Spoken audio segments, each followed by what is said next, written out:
Good evening, viewers, and welcome to another edition of Serving the People, brought to you by the Democratic Republican Party, the DRP, of St. Vincent and the Grenadines. I'm your host, Mrs. Anissa Batiste. As usual, let us start with a word of prayer. Loving Father, help me that as I speak to the people, they may know the truth and nothing but the truth, and they may guard against and indeed reject socialism, which is anti the rights and freedoms of the people which you gave to them. In Jesus' name, amen. In this evening's program, we wish to continue to take a look at the socialism nightmare in Venezuela.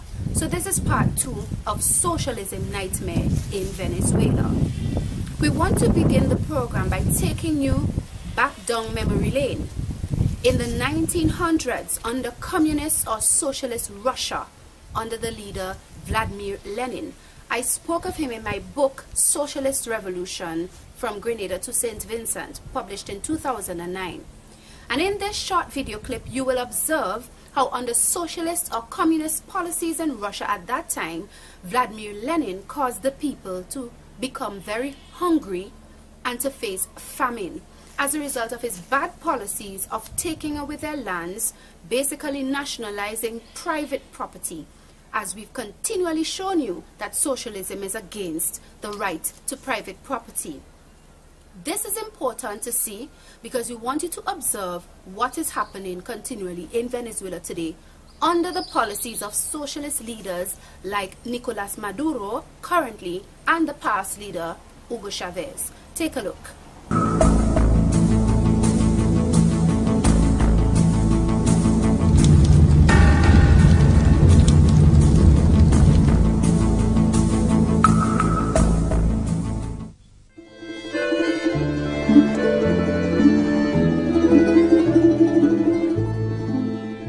When the Bolsheviks came to power, most of the population of Russia lived in the villages,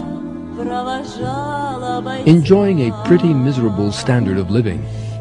Most peasants were only just able to feed their families with what they produced. The freezing Russian winters made productive agriculture an impossibility.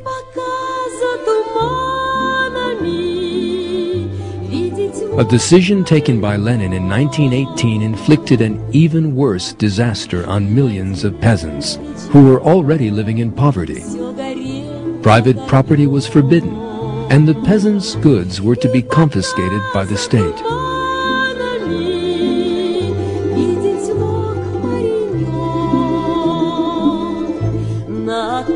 Lenin carried out that policy by means of another right-hand man, Felix Dzerzhinsky, the head of the Cheka, well known for his ruthlessness. Cheka officers descended on villages all over Russia and began rounding up peasants' crops and livestock at gunpoint. A quota to be handed over by every peasant and given to the Bolsheviks was drawn up. In order to meet that quota, most of them had to give up all that they possessed. Peasants who protested were silenced by the most savage means. On 14 February 1922, one inspector who visited the Omsk region wrote, "Abuses of position by the requisitioning detachments, frankly speaking, have now reached unbelievable levels. Systematically, the peasants who are arrested are all locked up in big, unheated barns. They are then whipped and threatened with execution. Those who have not filled the whole of their quota are bound and forced to run naked all along the main street of the village and then locked up in another unheated hangar."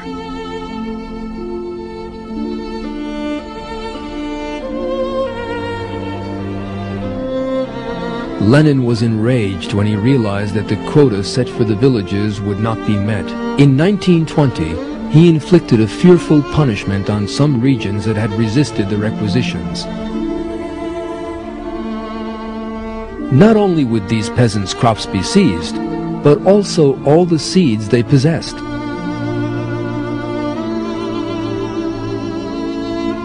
Confiscating the seeds meant that the peasants would be unable to produce a new crop. In other words, they would have nothing to eat. Then the famine began. 29 million people within the borders of Russia battled with starvation. In 1921 and 1922, 5 million starved agonizingly to death.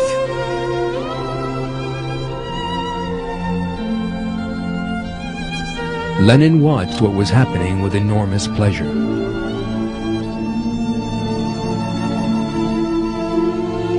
In his view, the famine was most useful.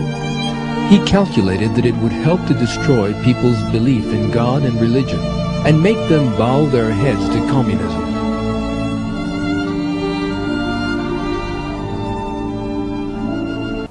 Yes, my dear viewers, did you see how horrible it was? These are the results of socialist policies upon people. They are not good at all. But take a look at current day situation in Venezuela. First, you will see a slideshow that I've created, putting together photographs, recent photographs as recent as 2016, of Venezuelans unfortunately so hungry that they're eating from the garbage. They're picking food from garbage. Also, long lines of Venezuelans waiting, lining up for basic food stuff like bread, sugar, milk, and other measures that the government there has taken to allow the people to get some food. But this is as a result of the poor policies of the government of Nicolas Maduro and Chavez before, which has led to the situation of hunger and famine, as it were, among a wide cross-section of Venezuelan people. After that slideshow, you will also see some news clippings showing you more details about the situation there. When you look at the slideshow, be sure to take note of the fact that those same long lines you see today in 2017 in Venezuela existed also in Soviet, communist, socialist Russia.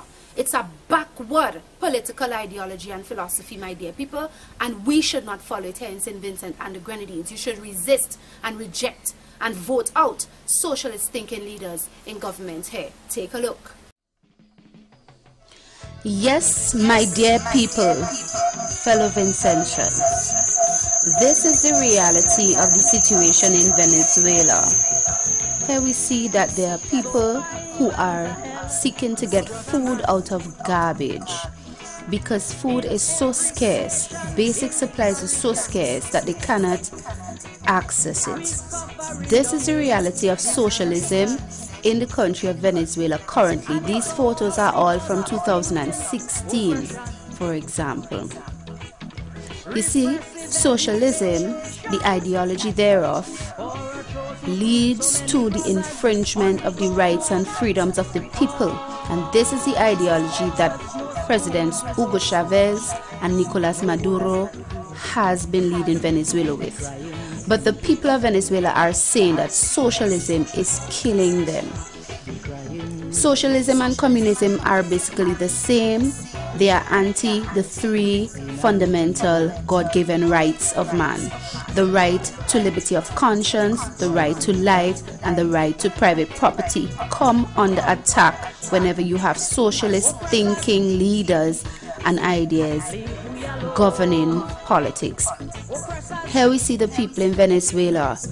They are distressed. They are hungry. Take a look at this photo with this woman having written the word in Spanish for hungry, hambre, on a note. Again, more photos of the people seeking food out of garbage, garbage picking. The supermarket shelves are often seen empty. But oppressors never ever left them to. With his imperialistic game plan, he monopolized the land. Now the people of the Caribbean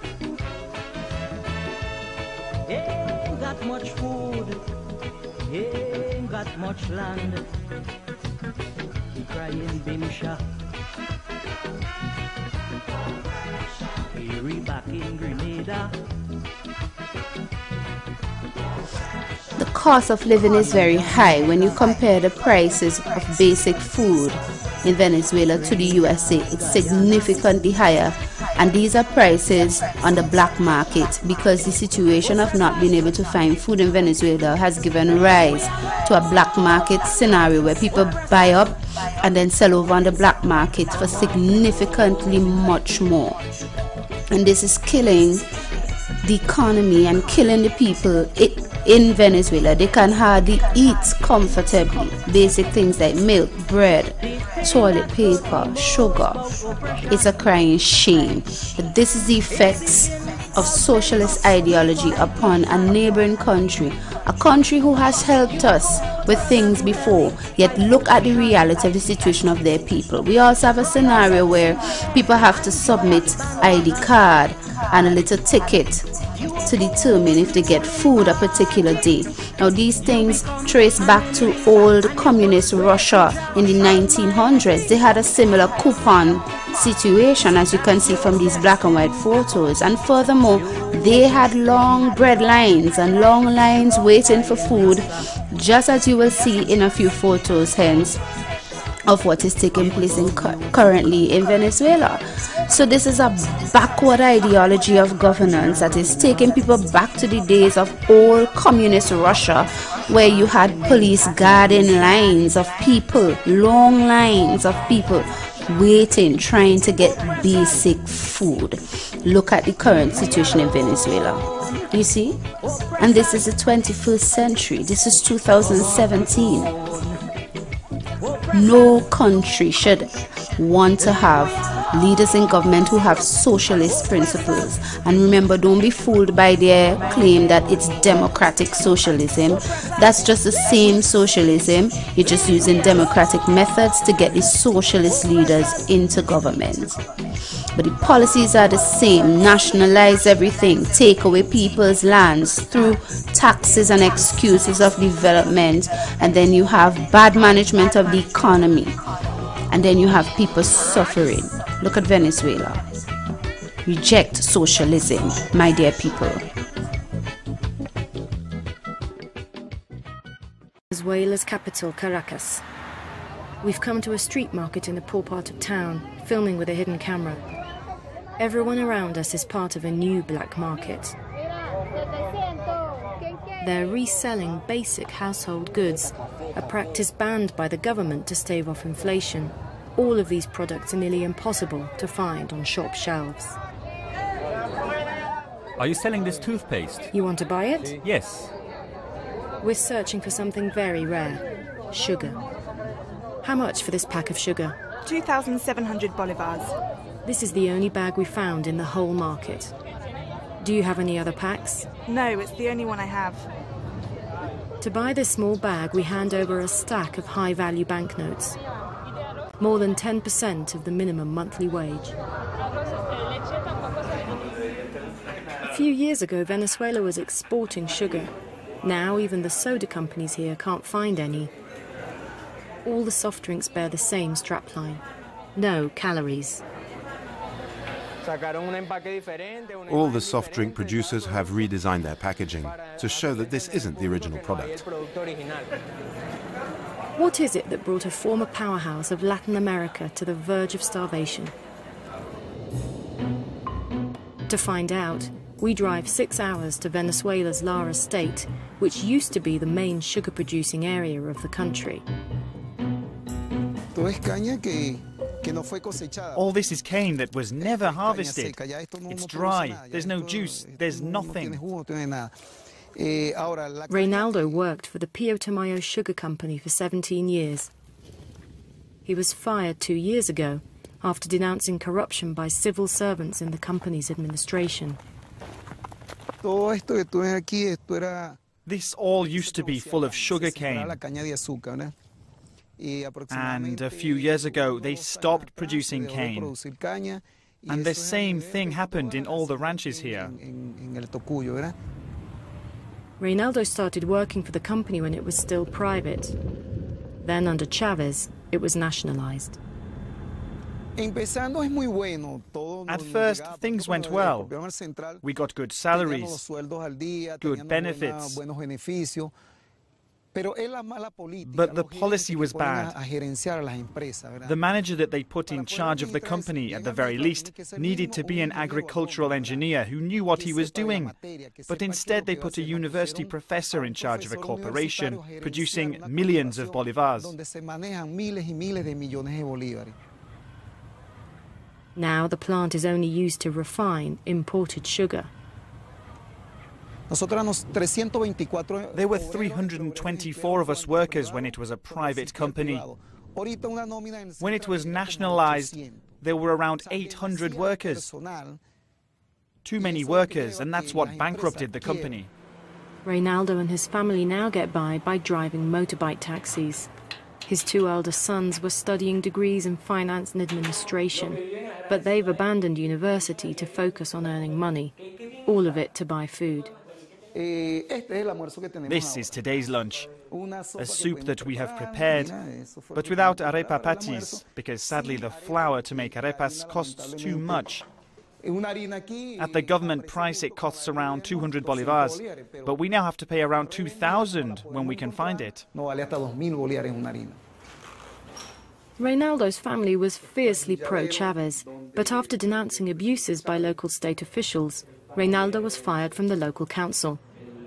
Now he doesn't have access to the subsidized food supplies. In Venezuela, you always pay a high price for criticizing the government. It's one thing to be for Chavez, but it's another thing to support Maduro. I mean, who supports Maduro? Some Venezuelans do support their president, Nicolas Maduro. The streets of Caracas are often filled with red flags and T-shirts, and statements disconnected from reality. What we have here in Venezuela is the best.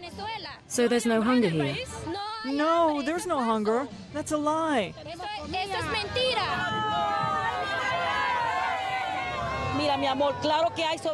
Look, my love, of course we're self-sufficient because thanks to President Maduro, we're producing food. The state food distribution network is active. We're producing food, you name it. There's corn, there's cereal, there's vegetables. We're producing all of that. Onwards, Maduro, we're with you, and nothing will defeat our comrades.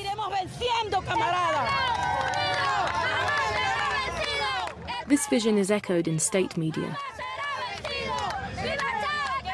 But dig a little deeper and you find people like this man, who works for a state company and is forced to attend pro-government marches. Okay, we don't have much choice because all of the managers check that we go to the marches. They keep an eye on us. In my department, they keep a register of who goes and who doesn't. They give us red flags and a lunch pack. I'd say around 60% of people in my department are pro-Maduro. Around 40% are against. But you all have to go to the marches? We all go to the marches, yes. Speaking out like this could lose him his job and his access to state food supplies. A threat that sparks widespread fear. Hundreds of people have been waiting all night in front of this state supermarket. The elderly, disabled people, new mothers.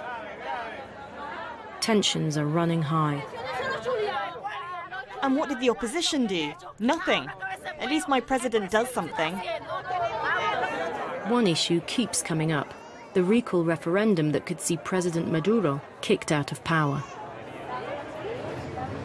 We want a referendum. Are you in favor of a referendum? I don't know. I really don't know. Is it difficult to talk here? I don't want a referendum. I want my president. I want him to stay put. He isn't going anywhere. No one wants a referendum. Everyone wants a referendum, everybody, because there's no food, there's no medicine. Look at the lines here since 1 in the morning. But there's nothing to buy. I'm not afraid to say it. Behind the gates, residents of this building want to keep the crowds out and scarce goods for themselves. Salmira will have to wait a few more hours, and even then there's no guarantee she'll be heading home with any food.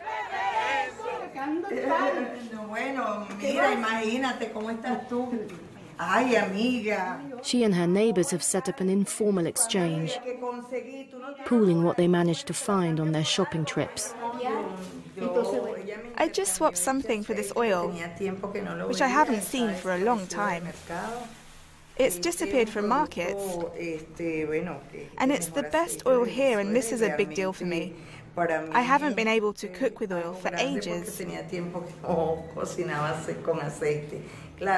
Salmira and her friends are middle-class women experiencing a strange form of poverty.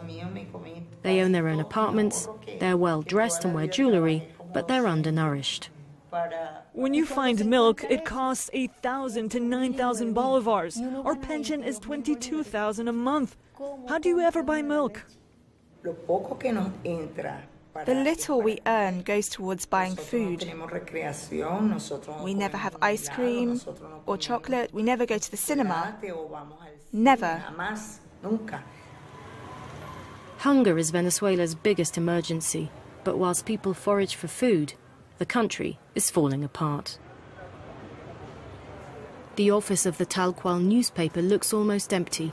There were 30 investigative journalists working here a year ago. Now there are just 5. The problem, there's simply no paper to print on, a shortage which has hit Venezuela's media hard.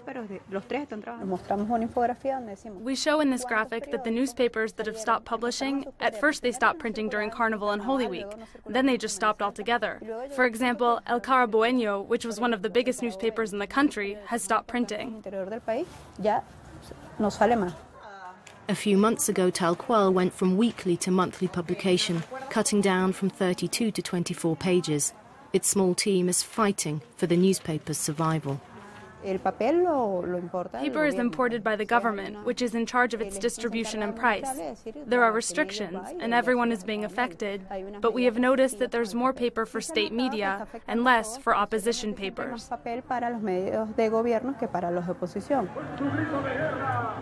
In solidly Chavista areas, pro-government newspapers that hail the success of the Bolivarian revolution are handed out for free, even as the country teeters on the brink.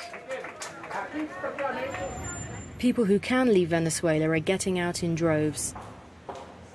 The government doesn't release emigration data, but in this Brazilian cultural institute, they have an idea of the scale.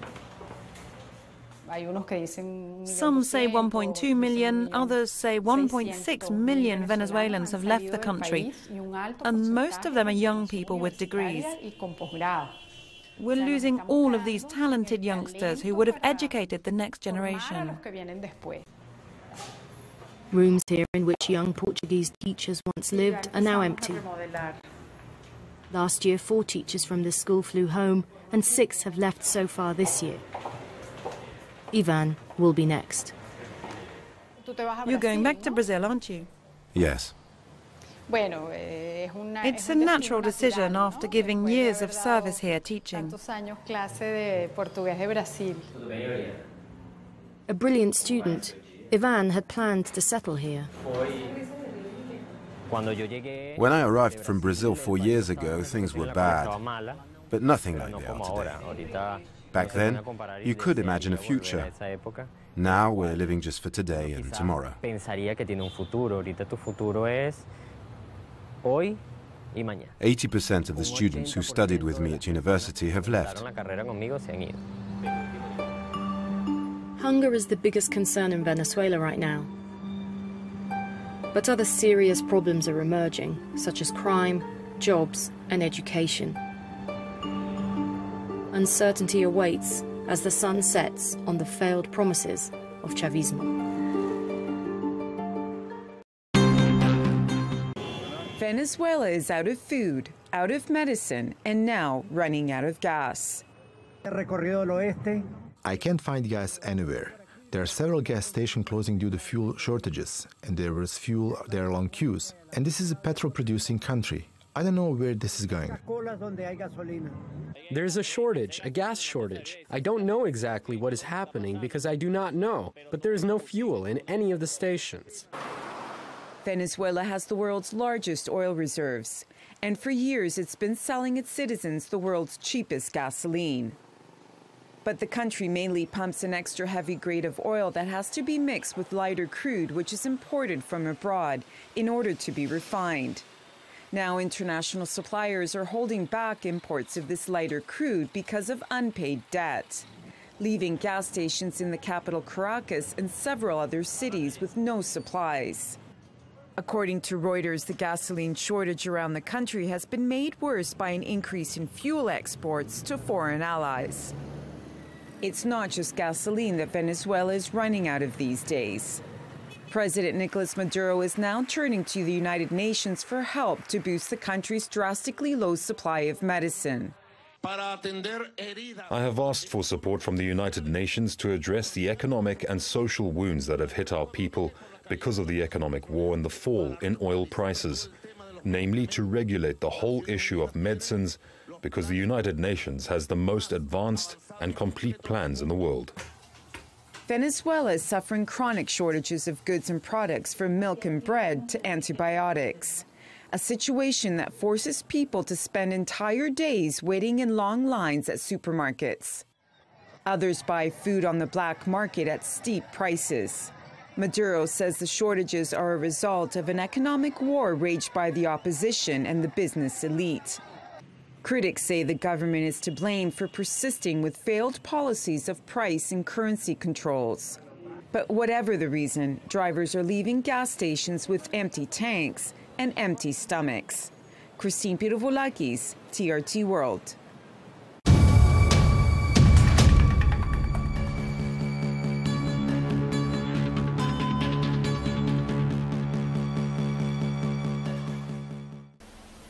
Yes, my dear people. Thomas Jefferson, third President of the United States of America, once said, and I quote, "History, by apprising them of the past, will enable them to judge of the future. It will qualify them as judges of the actions and designs of men. It will enable them to know ambition under every disguise it may assume, and knowing it, to defeat its views." Had the people of Venezuela today known and considered seriously the history of communist and socialist nations like the Soviet Union at the time, or what we know as Russia today, perhaps they would have rejected socialism when it came knocking on their door. For indeed, history is being repeated in Venezuela. We are seeing the end of the so-called socialist principles which are so good for the common man and the poor and the working class. Look at how the people in Venezuela today are suffering, fellow Vincentians. A country right in our backyard, a country who has helped us, and we are grateful with many things. But look at how their own people are suffering, because political leaders were more concerned with carrying out their ambitions of becoming a socialist nation and fulfilling their socialist communist aims, rather than being concerned with the protection of the inalienable rights and freedoms of all of the people. And so they have attacked their three fundamental rights: their liberty of conscience. As you see, when you're not a supporter of the government, you are what you call persecuted or victimized. They've attacked their right to life by limiting the quality of life with this kind of economic situation, causing the people not to be able to eat properly. And they have attacked their right to private property through the vigorous measures of the government of nationalizing a lot of private businesses and lands, which they then mismanage, okay, and cause suffering upon the people. What are we saying here at Serving the People? Reject socialism. Consider it is a nightmare, as we see in Venezuela, and don't let anybody fool you here and tell you it is good for you. We need to continually reject it and vote out socialist leaders in government in St. Vincent and the Grenadines, because the taxes you're seeing increasing now and the harsh measures being taken place, that is just the beginning. Consider Venezuela. Thanks for listening. Call us at 528-1015. That's 528-1015. God bless you.